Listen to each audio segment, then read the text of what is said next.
Net solution बहुत ही शानदार school है और तो ये मैंने सोच करके फिर रमेश जी और पवन जी को ये चीज़ें हैंड ओवर की और आज मेरे को बहुत खुशी है कि देखिए शिक्षाविद हैं बंवर लाल जी चनीजा।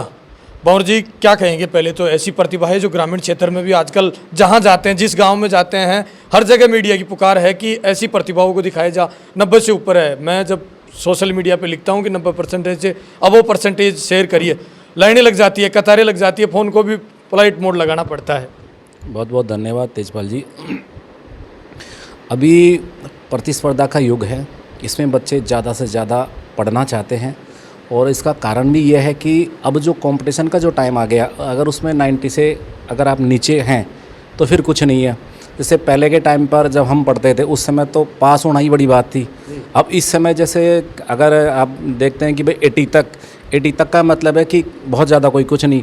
90 से ऊपर जब स्टूडेंट जाता है तो ये लगता है कि कुछ करेगा।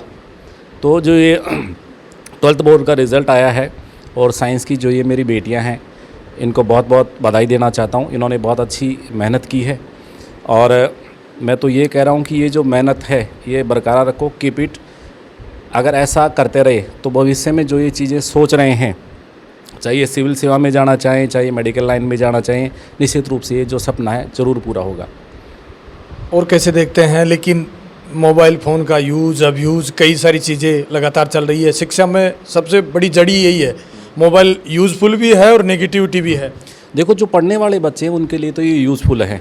कोई भी जैसे डाउट्स वगैरह, पहले बात तो जिस स्कूल में ये पढ़ रहे हैं वहाँ पर ऐसी कोई स्थिति ही नहीं हो कि भाई कोई डाउट रह जाए बच्चे की, क्योंकि जो रमेश जी हैं, पवन जी हैं, ये दोनों ही मेरे स्टूडेंट हैं, मैंने बचपन से जानता हूँ।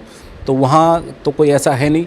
लेकिन फिर भी अगर बात करें अपन मोबाइल की, तो मोबाइल में ये है कि जो बच्चा पढ़ने वाला है, जो इसका पॉजिटिव उपयोग करता है, उसके लिए तो कोई वो नहीं है। कुछ बच्चे ऐसे होते हैं कि जो उनके जो पेरेंट्स उन्हें मोबाइल तो दे देते हैं लेकिन ध्यान नहीं रख पाते हैं, तो फिर वो क्या करते हैं, स्टेटस अपलोड करते हैं, कभी फेसबुक पे, कभी व्हाट्सएप पे, फिर बारी बारी देखते रहते हैं कि उनको कितने लाइक्स मिले, कितने क्या। तो वो उनके लिए कहीं ना कहीं बैक होने का ये कारण है। तो मल्टीमीडिया अगर बच्चों को फ़ोन देते हैं तो पेरेंट्स की भी जिम्मेदारी बनती है कि उन्हें प्रॉपर उनकी मॉनिटरिंग ज़रूर होनी चाहिए। नेट सॉल्यूशन को कैसे देखते हैं? शिक्षा का केंद्र लगातार जमारामगढ़ में बढ़ते हुए कदम और प्रतिभाएं उत्पन्न करते हुए। नेट सॉल्यूशन बहुत ही शानदार स्कूल है और ये पहले मेरे पास ही थी, मरुधर नाम से। तो मेरे को क्या कि मैंने जैसे कॉलेज वगैरह, ITI वगैरह दूसरे फील्ड्स में जैसे मेरे को वहाँ ज़्यादा रुचि थी, तो जो स्कूल चली थी मैंने देखा कि भाई अपने बाद जो अपनी ये विरासत है अपन किसको दें ताकि उसको ये प्रॉपर रूप से अच्छा संभाल सकें। तो फिर मैंने देखे, अभी दोनों मेरे स्टूडेंट्स से मेहनती हैं। मेरे को लगा कि यार जो अपनी विरासत है प्रॉपर तरीके से अगर कोई चला सकता है तो ये चला सकते हैं। ये मैंने सोच करके फिर रमेश जी और पवन जी को ये चीज़ें हैंड ओवर की और आज मेरे को बहुत खुशी है कि जो मेरी धरोहर है उसको बहुत अच्छे तरीके से आगे बढ़ा रहे हैं। क्योंकि 2011 में जब मेरिट आना बहुत मुश्किल रहा करता था, उस समय अपना जो उस समय स्कूल था, इसका जो नाम था नेट सॉल्यूशन का, उस समय मरुधर, उस समय 94 पॉइंट कुछ परसेंटेज, तो उस समय स्टेट लेवल मेरिट थी।